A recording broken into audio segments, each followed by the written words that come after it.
It's been like 20 minutes. Yeah, again, just I'm gonna hold my breath again.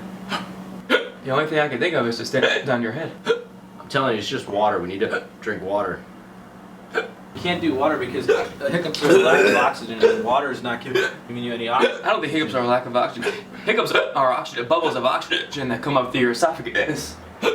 What are hiccups? Hiccups occur when the spasm contracts in the diaphragm, a large sheet of a muscle that separates the chest cavity from abdominal cavity.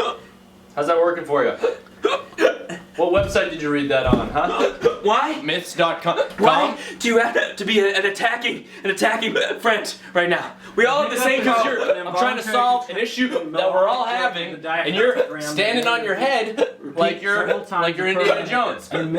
Numerous medical remedies exist. No particular treatment is known to be especially effective. Great. Vinegar was found to ease the chronic and severe hiccups of a 3-year-old Japanese girl. Do we have vinegar?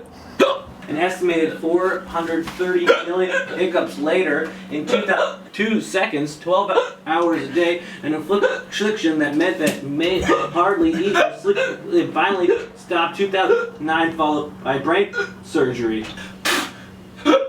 Problems with the chemical processes that take place in the body. Metabolic problems. Metabolic such problems. as kidney decreased function or function, hyperventilation, irritation of the nerves in the head, neck, and chest, vagus or phrenic nerve, anesthesia or seizure, Mental health problems. problems.